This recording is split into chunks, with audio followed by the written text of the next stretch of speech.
ঈদের লম্বা ছুটিতে সাধারণ মানুষ যখন তাদের নারীর টানে যখন তারা বাড়ি গিয়েছেন তখনই বিভিন্ন জায়গা থেকে মানুষ তাদের আত্মীয়স্বজনদের জন্য দেখাশোনা করতে রওনা দিয়েছেন। তবে এমন একটি পরিস্থিতির মধ্যে গভীর রাতে কুমিল্লায় ফদুয়ারবাজার বিশ্ব রোডে যে রেল ক্রসিং রয়েছে সেই রেল ক্রসিংয়ের মধ্যে কিন্তু এখানে একটি দুর্ঘটনার শিকার হয়েছেন। চাঁপাইনবাবগঞ্জ থেকে একটি যাত্রীবাহী বাস কুমিল্লা নোয়াখালী লক্ষ্মীপুরের উদ্দেশ্যে যখন রওনা দিচ্ছেন গভীর রাতে কুমিল্লা ফদুয়ারবাজার বিশ্ব রোডে আসা মাত্রই সেখানে একটি ঢাকামুখী যে মেল ট্রেন রয়েছে সেই মেল ট্রেনের অসতর্কতার কারণে কিন্তু যেখানে গেটম্যান না থাকার কারণে বাসটির সাথে ট্রেনের সংঘর্ষ হয়ে দুমড়ে মুচড়ে প্রায় 300 মিটার দূরে এসে এটিকে ঘটনাস্থলে ফেলে দেয়, যার কারণে বাসে থাকা প্রায় 30 থেকে 35 জন যাত্রীর মধ্যে ঘটনাস্থলে 3 জন নিহত হয়েছেন।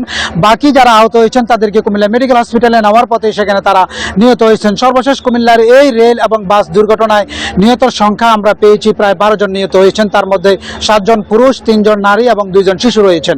পাশাপাশি এই বাসে যাত্রী থাকা বাকি যাত্রীদেরকে বিভিন্ন হসপিটালে চিকিৎসার জন্য নিয়েছেন।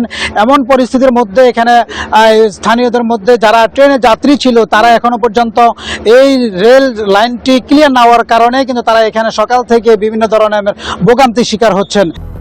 200-র বেশি সার্ভিস ও ফিচারে লেনদেনের সব বিকাশ অ্যাপে সম্ভব। এই রেল দুর্ঘটনা থেকে সকাল থেকে এই ঘটনাস্থলে বিভিন্ন fire service, police, highway police, স্থানীয় পুলিশ সহ এবং সেনাবাহিনীর বিভিন্ন টিম এসে এখানে তাদেরকে যারা এখানে আহত হয়েছেন তাদেরকে উদ্ধার করেছেন। এখন এই মুহূর্তে আখাউড়া থেকে একটি রিলিফ ট্রেন এসেছেন, সেই রিলিফ ট্রেনে উদ্ধার কাজ চলমান করছেন। আমি একটু দেখানোর চেষ্টা করছি এই মুহূর্তে আসলে যে উদ্ধার কাজ চলছে সেই উদ্ধার কাজে যে রেলের যে ইঞ্জিন রয়েছে সেই ইঞ্জিনের মুখের মধ্যে যে মামুন পরিবহন নামের যে বাসটি সেই বাসটি দুর্ঘটনার কবলে শিকার হওয়ার কারণে রেলটি সামনে দিকে এগোতে পারছে না। এই মুহূর্তে রিলিফ ট্রেনটি এসে সেই বাসটি ইঞ্জিন থেকে সরিয়ে এই মুহূর্তে রাস্তাটি ক্লিয়ার করবেন, যার পরিপ্রেক্ষিতে চট্টগ্রাম থেকে ছেড়ে আসা যে মেল ট্রেনটি সেই মেল ট্রেনটি ঢাকার উদ্দেশ্যে তারা যেতে পারবেন। বাসটি সরে ফেলা হচ্ছে, যে তার যে রেল রয়েছে সেই রেলের ইঞ্জিনের সাথে সম্পৃক্ত হয়ে তাকে প্রায় 300 মিটার তাকে ধুমড়ে মুচড়ে নিয়ে আসা হয়েছে। সেই ধুমড়ে মুচড়ে নিয়ে আসার পরেই যার কারণে এই এখান থেকে যে বাসের যাত্রীরা ছিল সে বাসের যাত্রীরা ভিতরে এবং বাইরে যে নিহত হয়েছেন, আহত হয়েছেন। এখন এই মুহূর্তে বাসটি সরানো হচ্ছে, আমরা আপনাদের একটু দেখানোর চেষ্টা করছি। পরবর্তী সময় এই বাসটির রাস্তা থেকে ক্লিয়ার হলেই ট্রেন যোগাযোগ চলাচলটা ক্লিয়ার হয়ে যাবে। চলুন